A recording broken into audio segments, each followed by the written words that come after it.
ফিলিস্তিনকে স্বাধীন ও সার্বভৌম রাষ্ট্র হিসেবে স্বীকৃতির দাবিতে স্বাক্ষর গ্রহণে নেমেছে জাজিম নামের একটি অ্যাডভোকেসি সংস্থা। এরই মধ্যে এ দাবির প্রতি সমর্থন জানিয়ে জাজিমের পিটিশনে স্বাক্ষর করেছেন ৭,৫০০ শতাধিক ইসরায়েলি। ইসরায়েলে অবস্থিত বামপন্থী ইহুদি ও আরবদের রাজনৈতিক সংগঠন জাজিম, যারা মূলত বিভিন্ন ইস্যুতে তৃণমূল পর্যায়ে কাজ করে।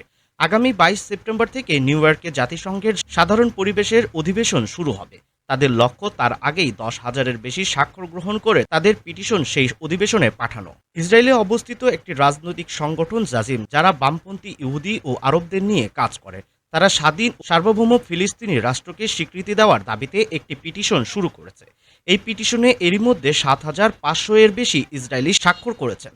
সংগঠনটির লক্ষ্য হল আগামী ২২ সেপ্টেম্বর নিউ ইয়র্কে জাতিসংঘের সাধারণ অধিবেশন শুরু হওয়ার আগেই ১০,০০০-এর বেশি স্বাক্ষর গ্রহণ করে এবং তা অধিবেশনে পেশ করা। সংগঠনটির পিটিশনে বলা হয়েছে, ফিলিস্তিনিকে রাষ্ট্র হিসেবে স্বীকৃতি দেওয়া মানে ইসরায়েলের জন্য কোনো শাস্তি নয়, বরং এর মাধ্যমে এই অঞ্চলের উভয় গোষ্ঠীর জন্য একটি নিরাপদ ও শান্তিপূর্ণ ভবিষ্যৎ নিশ্চিত হবে। এতে আরও উল্লেখ করা হয়েছে যে ফিলিস্তিনিকে স্বীকৃতি না দিলে ইসরায়েলের নিরাপত্তা আরও ঝুঁকিপূর্ণ হবে এবং প্রধানমন্ত্রী নেতানিয়াহুর মতো কট্টরপন্থী নেতারা বর্ণবাদ ও সহিংসতাকে উস্কে দেবেন, যা ইসরায়েলকে ভবিষ্যতে আরও গভীর সংকটের দিকে ঠেলে দেবে। ফিলিস্তিনকে স্বাধীন ও সার্বভৌম রাষ্ট্র হিসেবে স্বীকৃতির দাবিতে স্বাক্ষর গ্রহণে নেমেছে জাজিম নামের একটি অ্যাডভোকেসি সংস্থা। এরই মধ্যে এ দাবির প্রতি সমর্থন জানিয়ে জাজিমের পিটিশনে স্বাক্ষর করেছেন ৭,৫০০ শতাধিক ইসরায়েলি। ইসরায়েলে অবস্থিত বামপন্থী ইহুদি ও আরবদের রাজনৈতিক সংগঠন জাজিম, যারা মূলত বিভিন্ন ইস্যুতে তৃণমূল পর্যায়ে কাজ করে।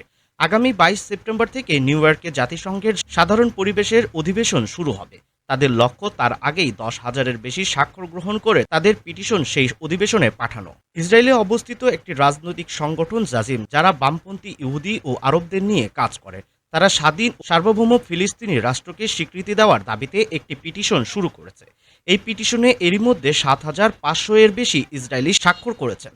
সংগঠনটির লক্ষ্য হল আগামী ২২ সেপ্টেম্বর নিউ ইয়র্কে জাতিসংঘের সাধারণ অধিবেশন শুরু হওয়ার আগেই ১০,০০০-এর বেশি স্বাক্ষর গ্রহণ করে এবং তা অধিবেশনে পেশ করা। সংগঠনটির পিটিশনে বলা হয়েছে, ফিলিস্তিনিকে রাষ্ট্র হিসেবে স্বীকৃতি দেওয়া মানে ইসরায়েলের জন্য কোনো শাস্তি নয়, বরং এর মাধ্যমে এই অঞ্চলের উভয় গোষ্ঠীর জন্য একটি নিরাপদ ও শান্তিপূর্ণ ভবিষ্যৎ নিশ্চিত হবে। এতে আরও উল্লেখ করা হয়েছে যে ফিলিস্তিনিকে স্বীকৃতি না দিলে ইসরায়েলের নিরাপত্তা আরও ঝুঁকিপূর্ণ হবে এবং প্রধানমন্ত্রী নেতানিয়াহুর মতো কট্টরপন্থী নেতারা বর্ণবাদ ও সহিংসতাকে উস্কে দেবেন, যা ইসরায়েলকে ভবিষ্যতে আরও গভীর সংকটের দিকে ঠেলে দেবে।